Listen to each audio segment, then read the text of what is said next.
Hello friends. तो आज का लेक्चर स्टार्ट करते हैं हम करंट अफेयर्स का। इंजेती श्रीनिवास जो है इनको अपॉइंट किया गया है as a first chairman of IFSC. Injeti Srinivas जो है ये है 1983 बैच के रिटायर्ड आईएएस ऑफिसर हैं ओडिशा कैडर से। और इनको जो है अपॉइंट किया गया है 3 साल के लिए। तो आपने याद रखना है 3 साल का टेन्योर है इनका। टेन्योर का मतलब है टाइम पीरियड, जितने टाइम पीरियड के लिए इनको अपॉइंट किया गया है। आईएफएससीए के बारे में पढ़ लेते हैं। It stands for international financial service centre authority. इसको सेटअप किया था सेंट्रल गवर्नमेंट ने एक नोटिफिकेशन के ज़रिए 2020 में। और इसका अगर हेडक्वार्टर देखें तो ये है गांधीनगर, गुजरात में। और इसका मेन काम क्या है, ये रेगुलेट करती है फाइनेंशियल प्रोडक्ट्स को, like securities, deposits, financial services and financial institutions which are already approved by RBI, SEBI etcetera. मतलब कि वो ये सब चीज़ें जो हैं यहाँ पे जैसे कि सिक्योरिटीज़ हैं, डिपॉजिट्स हैं, एटसेट्रा एटसेट्रा, ये सब जो हैं अगर सेबी या आरबीआई ने ऑलरेडी अप्रूव किए हुए हैं तो ये जो अप्रूव्ड चीज़ें हैं इनको ये रेगुलेट करती है आईएफएससीए। 9 मेंबर बॉडी है ये, जिसमें कि चेयरमैन है और जो बाकी मेंबर्स हैं वो RBI, SEBI, insurance regulatory and development authority, pension fund regulatory and development authority. और जो 2 मेंबर्स हैं इसके मिनिस्ट्री ऑफ फाइनेंस से हैं। और जो बाकी 2 मेंबर हैं वो अपॉइंट किए जाते हैं on a recommendation of a selection committee. तो आपने याद रखना है 9 मेंबर बॉडी है ये मेनली। और इंटरनेशनल फाइनेंशियल सर्विस सेंटर की बात करें तो ये भी सेटअप किया था गवर्नमेंट ने, इसलिए कि एक कॉन्ड्यूसिव इन्वायरमेंट जो है वो प्रोवाइड किया जाए for financial services, transactions and businesses, जो सिमिलर हो इंटरनेशनल फाइनेंशियल सेंटर्स जैसा। और इनका मेन एम क्या था कि जो इंडियन कॉरपोरेट एंटिटीज़ हैं जो ओवरसीज ऑपरेट कर रही हैं वो इंडिया में ऑपरेट कर सकें। तो उनको ऐसा कॉन्ड्यूसिव इन्वायरमेंट देना इनका मेन एम है। नेक्स्ट न्यूज़ देखते हैं। हरियाणा गवर्नमेंट जो है ये प्रोवाइड करने जा रही है 75% रिजर्वेशन जो है प्राइवेट जॉब्स में, उन जॉब्स में जिसमें सैलरी 50,000 से कम है, to the residents of state.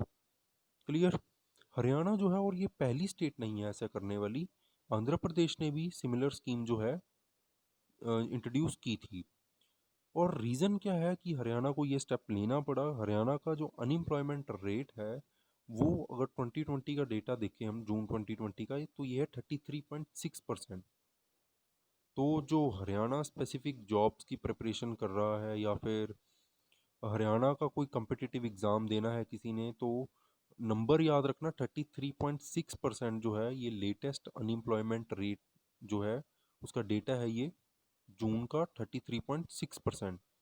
और अगर हम ऑल ओवर इंडिया में अनएम्प्लॉयमेंट रेट की बात करें तो एज़ पर एनएसएसओ सर्वे, एनएसएसओ एक ऑर्गेनाइजेशन है, नेशनल सैंपल सर्वे ऑर्गेनाइजेशन, इन्होंने ये एक जो है डेटा लॉन्च करते हैं, पीरियोडिक लेबर फोर्स सर्वे। ये सर्वे है पीरियोडिक लेबर फोर्स सर्वे। और इस सर्वे के अकॉर्डिंग जो अनएम्प्लॉयमेंट रेट इंडिया में है ये है 6.1%। क्लियर। और ये जो है अपने याद रखना कि ये 45 ईयर्स में हाईएस्ट है 6.1% जो है। और इसमें आगे देखते हैं कि यहाँ पे एग्जेम्पशंस जो हैं वो दी गई हैं उन बिजनेसेस को जहाँ पे सूटेबल कैंडिडेट्स उनको नहीं मिलते हैं। तो आपने ये भी याद रखना है। नेक्स्ट न्यूज़ देखते हैं। Israel successfully launched its intelligence satellite Ofek 16। तो आपको डायरेक्टली एग्जाम में आ सकता है जो क्वेश्चन, ओफेक 16 जो है ये किस कंट्री ने सैटेलाइट जो है लॉन्च की है? तो कंट्री का नाम क्या है? इजराइल।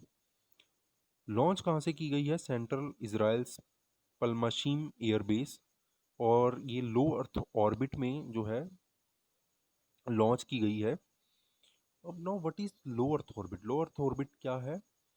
अब इसका एक सिंपल सा मैं आपको एग्जांपल से समझाता हूँ। लाइक अर्थ जो है ये एक स्फेरिकल बॉल की तरह है, ठीक है। तो अगर मैं सरफेस जो है अर्थ के सरफेस से अगर मैं हाइट कैलकुलेट करूँ तो 160 किलोमीटर से लेकर 2000 किलोमीटर अर्थ के सरफेस से 160 किलोमीटर अबव 160 से लेकर 2000 किलोमीटर तक जो एरिया है उसको हम बोलते हैं लो अर्थ ऑर्बिट। क्लियर। और ये जो है ओफेक के अंडर ये 12th सैटेलाइट है ओफेक फैमिली की। और इसका मेन फंक्शन क्या है? Monitoring the developments by Iran armed forces and its nuclear programme. कि जो ईरान के आर्म्ड फोर्सेस का प्रोग्राम है, मतलब उनकी जो भी डेवलपमेंट्स हैं और उनका जो न्यूक्लियर प्रोग्राम है उसको मॉनिटर करना। क्लियर है? तो आपने ये भी याद रखना है। नेक्स्ट देखते हैं PLA, that is People's Liberation Army. आपने फुल फॉर्म भी याद रखनी है। और किसकी आर्मी है ये? चाइना की। इन्होंने अपने आप को पुल बैक कर लिया है। कहाँ से? मतलब पीछे चले गए हैं। कहाँ से? गलवान एरिया से। नो पीएलए जो है it has decided to pull back from Galwan clash site. ठीक है, गलवान जो है एक जगह का नाम है, लद्दाख में ये जगह है जहाँ पे अभी रिसेंटली इंडिया और चाइनीज़ ट्रूप्स के बीच में क्लैश होकर हटा है, जिसमें इंडिया के अराउंड जो है 20 जो सोल्जर्स हैं इंक्लूडिंग वन ऑफिसर जिनकी डेथ हो गई थी। और ये वर्स्ट मिलिट्री क्लैश है अगर हम डिकेड्स की बात करें पिछले कुछ दशक में। और जो गलवान साइट, जैसे कि मैंने आपको बताया कि ये कहाँ पे है, newly formed union territory of Ladakh. आपको याद होगा न्यूज़ में काफ़ी रहा है ये कि आर्टिकल 370 जो है ये सेंट्रल गवर्नमेंट ने एब्रोगेट किया था 30 अक्टूबर 2019 को। क्लियर, आपने याद रखना है ये। और 370 को, आर्टिकल 370 ऑफ इंडियन कॉन्स्टिट्यूशन जो उसको एब्रोगेट किया गया उसको, तो क्या किया गया, तो जम्मू एंड कश्मीर जो एक स्टेट थी इसको बाइफरकेट मतलब डिवाइड कर दिया गया 2 यूनियन टेरिटरीज में। क्लियर है? तो लद्दाख जो है उसमें से एक यूनियन टेरिटरी है। तो अगर हम टोटल यूनियन टेरिटरीज की बात करें इस टाइम इंडिया में कितनी यूनियन टेरिटरीज हैं? 9। अपने ये नंबर याद रखना है। और टोटल स्टेट्स कितनी है? 28। क्लियर। देन ये गलवान रीजन में आपको दिखा देता हूँ। यहाँ पे देखो, ये जो रेड लाइन दिख रही है आपको गलवान, इसके जो राइट साइड वाला एरिया है जो पीच कलर में हाईलाइटेड है, ये जो है आपका गलवान रीजन वाला एरिया है। और ये जो रेड लाइन आपको दिख रही है, डॉटेड रेड लाइन, ये है line of actual control. Line of actual control जो है एक लाइन है, डिमार्केट की गई है इंडिया और चाइना की बॉर्डर पर। सिमिलर एक लाइन है, लाइन ऑफ कंट्रोल जो है वो किसके बीच में है? इंडिया एंड पाकिस्तान के बीच में। आपने ये भी याद रखना है। गलवान रीजन आपने याद रखना है कहाँ पे है? लद्दाख में। और ये जो है हम इंडिया चाइना जो डिस्प्यूट चल रहा है, ये हम एक इसके लिए स्पेशल लेक्चर बनाएंगे, उसमें आपको समझाएंगे कि क्या जो है वजह है डिस्प्यूट्स की, कौन कौन से एरिया में डिस्प्यूट चल रहा है। क्लियर। नेक्स्ट देखते हैं पीसी महालनोबिस। ये जो पर्सनैलिटी हैं इनके बारे में एक आर्टिकल आया हुआ था द हिंदू में। पीसी महालनोबिस जो थे इनको बोला गया, इनको प्लान मैन ऑफ इंडिया या architect of India statistical system भी बोला जाता है। And he was the member of first planning commission of free India. हालांकि अब जो प्लानिंग कमीशन है उसको अबॉलिश कर दिया गया है और इसकी जगह जो है एक नई बॉडी आई है, नीति आयोग। पहले प्लानिंग कमीशन होता था जो 5 ईयर प्लान जो है बनाता था। तो फर्स्ट 5 ईयर प्लान जो था वो 1950 में बना था। और इन उस प्लानिंग कमीशन के ये मेंबर थे। देन सेकंड जो 5 ईयर प्लान था वो बेस्ड था महलनोबिस मॉडल के ऊपर। क्लियर। और अगर हम फर्स्ट 5 ईयर प्लान की बात करें तो जो फर्स्ट 5 ईयर प्लान था वो किसके ऊपर बेस्ड था? वो था हेराड, HARROD, हेराड डोमार मॉडल के ऊपर, DOMAR डोमार मॉडल के ऊपर बेस्ड था। क्लियर। देन इन्होंने इंडियन स्टैटिस्टिकल जर्नल एक जो है फाउंड किया था, संख्या उसका नाम है 1953 में। आपने ये भी याद रखना है। हाँ, एक चीज़ और यहाँ पे आपने याद रखनी है, सेकंड 5 ईयर प्लान जो था महालनोबिस मॉडल के ऊपर बेस्ड था।